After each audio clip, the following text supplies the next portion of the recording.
Mulai. Assalamualaikum warahmatullahi wabarakatuh. Perkenalkan, nama saya Ahsan dari SDN 1 Batembat, Kecamatan Tengah Tani. Saya ingin menceritakan dongeng rakyat yang berjudul Raden Tarulintang. Disimak ya teman-teman. Raden Tarulintang. Pada malam itu, petir dan guntur seperti bersaut-sautan membuat semua orang merasa takut dan cemas. Hujan pun turun dengan sangat lebat, membuat semua orang menutup pintu rumahnya rapat-rapat. Tak ada seorang pun yang berkeliaran di jalanan. Pada saat itulah di Keraton Cirebon terjadinya suatu peristiwa, yakni Dewi Arumsari diculik oleh Ki Ageng Wiragora, manusia sakti mandraguna bertubuh raksasa dari negeri Dermayu.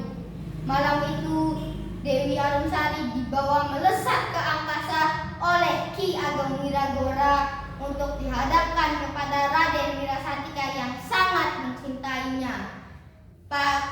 Pada saat itulah negeri Cirebon geger. Seluruh prajurit dan orang-orang sakti dikerahkan untuk mencari Dewi Arumsari. Sementara itu, perjalanan Ki Ageng Wiragora yang menculik Dewi Arumsari dicegat oleh Raden Tarulintang. Ia adalah murid Ki Tapak Jagat yang akan mengabdi di negeri Cirebon. Minggirlah kau anak muda bau kencur, jangan kau coba menghalangi langkahku. Maaf Ki Ageng, aku bukan menghalangi langkahmu. Hanya firasatku menyatakan bahwa aku perlu memeriksamu. Ketahuilah, di negeri Cirebon kini kehilangan salah seorang yang bernama Dewi Arumsari. Apakah perempuan yang ada dalam gendonganmu itu Dewi Arumsari?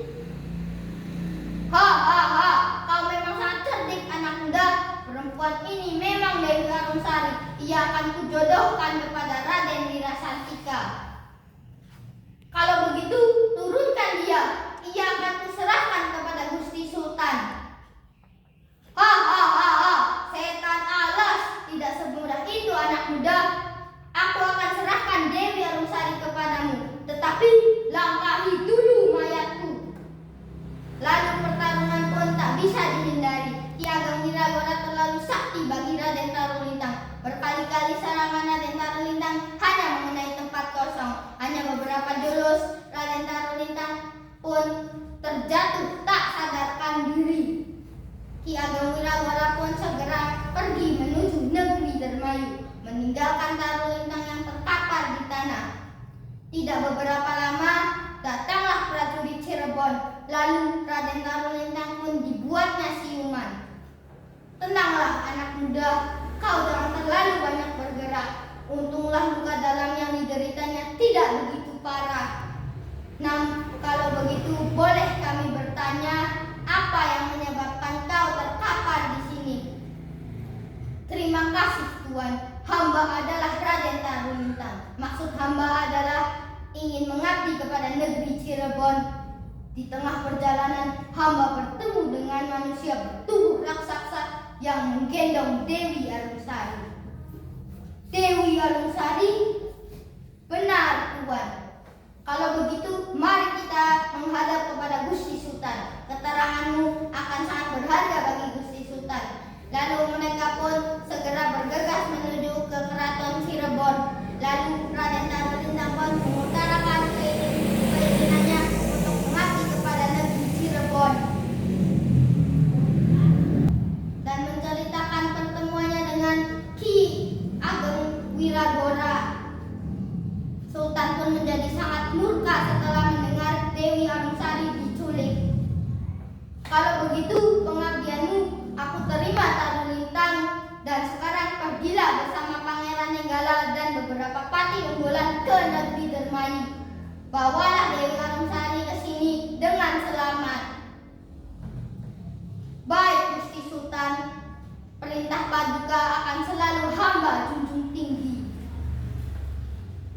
Di negeri Dermayu, Raden Wirasantika merasa sangat gembira karena Dewi Arumsari berada di sampingnya. Namun ia sering merasa bingung karena Dewi Arumsari selalu menangis dan menolak untuk didekatinya. Bermacam barang berharga dan makanan enak untuk Dewi Arumsari, namun tak ada satupun yang disentuhnya. Janganlah kau nangis terus, Arumsari, sementara kau dibawa ke sini bukan untuk dicelakakan, namun menjadi permaisuri Raden Wirasantika. Hapuslah air matamu, sekarang kau akan menjadi istriku. Kau akan menjadi orang yang terpandang di negeri Dermayu ini. Sekali lagi, tidak, Raden Wirasantika. Kau tidak mungkin memaksaku. Oh Arumsari, kalau kau bersedia menjadi permaisuriku, seluruh wilayah Telukung akan kuserahkan kepadamu. Sekali lagi, tidak, Raden Wirasantika. Aku tidak mungkin menuruti kehendakmu. Ketahuilah, jalan yang kau tempuh ini bukanlah jalan yang diridhoi Allah. Setelah mendengar kata-kata Dewi Arumsari, Raden Wirasantika pun mendadak terhenyak. Namun ia lebih terkejut lagi karena ketika melapor bahwa di luar telah menunggu utusan negeri Cirebon yang hendak mengambil Dewi Arumsari. Raden Wirasantika, ketahuilah, aku Tarulintang. Aku adalah utusan negeri Cirebon. Aku akan mengambil Dewi Arumsari dan menangkapmu. Oleh karena itu, menyerahlah sebelum kami melakukan kekerasan kepadamu. Setelah mendengar kata-kata Raden Tarulintang, Raden Wirasantika pun menjadi sangat marah. Lalu pertarungan pun tak bisa dihindari. Mulai. Keduanya mengerahkan ilmu kesaktian tingkat tinggi. Akhirnya Raden Wirasantika pun merasa kewalahan menghadapi Raden Tarulintang. Ia segera bergegas berlari menemui Ki Ageng Wiragora untuk meminta bantuan. Untuk kedua kalinya pertarungan Ki Ageng Wiragora dan Raden Tarulintang pun terjadi. Namun Raden Tarulintang kembali terkalahkan setelah pukulan telak mengenai dadanya. Sekarang tamatlah riwayatmu, Tarulintang, pekik Wiragora sambil mengangkat kerisnya yang akan ditusukkan ke dada Tarulintang. Namun pandangannya mendadak menjadi gelap. Setelah semuanya terang, Raden Tarulintang tak ada di depannya, namun berganti dengan seorang yang berdiri tegak dengan agung. Dialah Ki Tapak Jagat.